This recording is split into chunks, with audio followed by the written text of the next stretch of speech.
Kenneth McDuff, also known as the Broomstick Killer, was a notorious American serial killer who terrorized Texas during the 1960s and 1990s.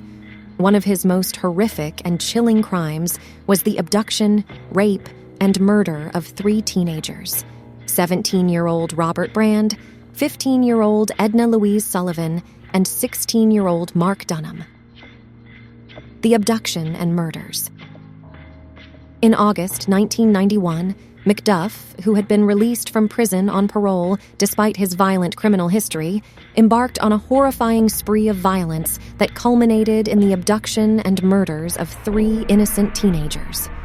On August 6, 1991, Robert Brand, Edna Louise Sullivan, and Mark Dunham were spending time together at a convenience store in Waco, Texas. McDuff, along with an accomplice named Alva Hank Worley, approached the trio. McDuff pretended to be an undercover police officer and accused them of shoplifting. He forced them into his vehicle at gunpoint, handcuffed them, and drove them to a secluded area. Over the course of several hours, McDuff and Worley subjected the teenagers to unspeakable acts of brutality. The victims were repeatedly sexually assaulted, tortured, and terrorized. Ultimately, McDuff and Worley strangled the teenagers to death. The bodies were then discarded in a rural area near Lake Waco. Discovery and arrest. The discovery of the victims' bodies led to a massive manhunt for their killers. As the investigation progressed, McDuff's name came up as a potential suspect due to his prior criminal history and reputation for violence. Eventually, evidence linking McDuff and Worley to the murders surfaced, and both men were arrested. During the trial, evidence against McDuff and Worley was overwhelming. Witnesses testified to seeing them with the victims at the convenience store, and physical evidence connected them to the crime scene. In 1993, Kenneth McDuff was found guilty of the murders of Robert Brand, Edna Louise Sullivan, and Mark Dunham. He was sentenced to death. Execution and legacy. After spending several years on death row, Kenneth McDuff's execution finally took place on November 17, 1998. His death marked the end of a reign of terror that had plagued Texas for decades. Kenneth Allen McDuff was born in Rosebud, Texas, to parents Addie and Melvin McDuff. His upbringing was marked by turbulence, violence, and poverty.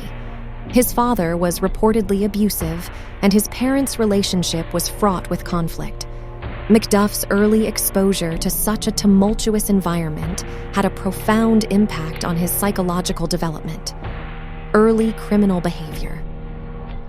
McDuff's criminal tendencies became evident during his adolescence. In 1964, at the age of 18, he was arrested for abducting and raping a young woman.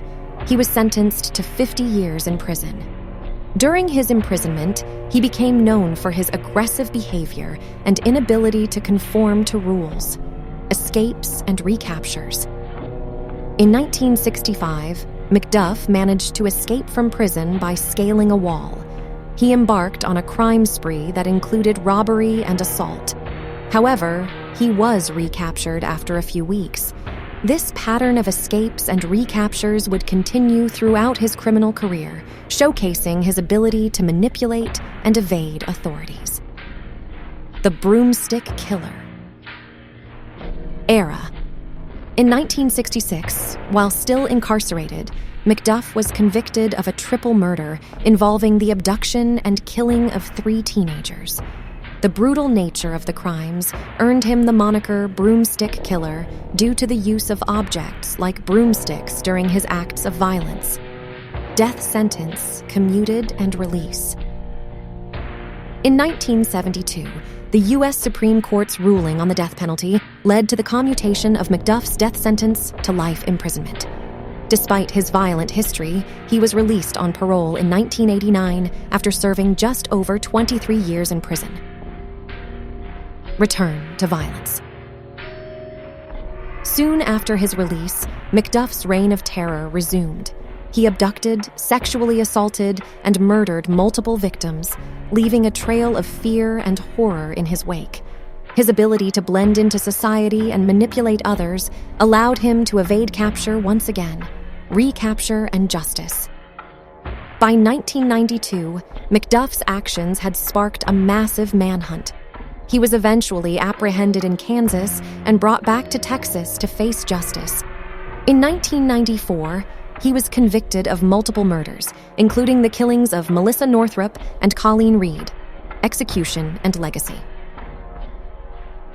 On November 17, 1998, Kenneth Allen McDuff was executed by lethal injection.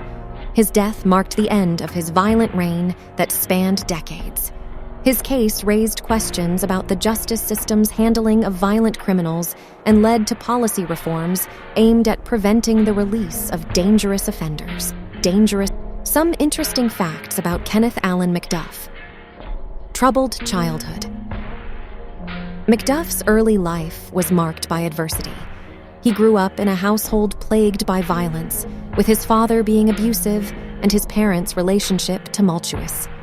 Teenage criminal. McDuff's criminal behavior started in his teenage years when he committed his first known crime, an abduction and rape. This early delinquent behavior foreshadowed the violence he would later unleash. Broomstick Killer.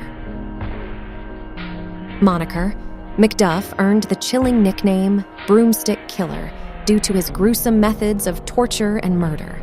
He used objects like broomsticks to commit acts of brutality against his victims, escapes and evasions.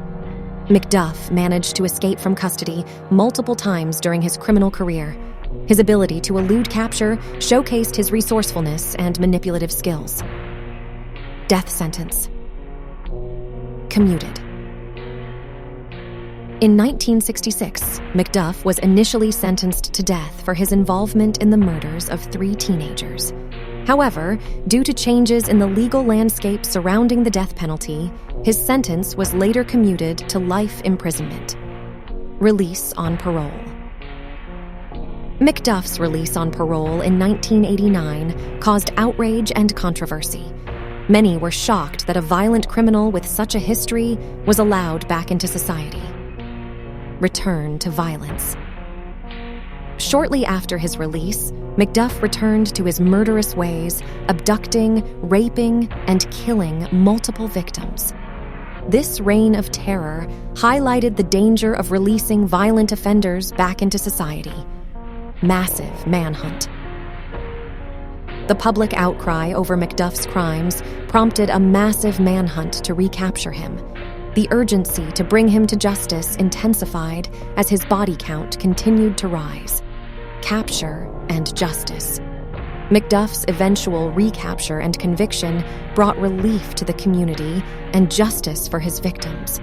His execution in 1998 marked the end of his reign of terror. Influence on policy. McDuff's case had a profound impact on parole and sentencing policies. The outrage and fear generated by his release led to reforms in how violent offenders are managed within the criminal justice system. Kenneth Allen McDuff's story is a chilling reminder of the complexities and failures of the criminal justice system and the disturbing capacity for violence that some individuals possess. His actions spurred changes in policy and discussions about the management of violent offenders, leaving a lasting legacy in the realm of criminal justice reform. Thank you for joining us today to explore the complexities of criminal history. If you found this video informative, don't hesitate to subscribe to our channel for more thought-provoking content. Bye-bye.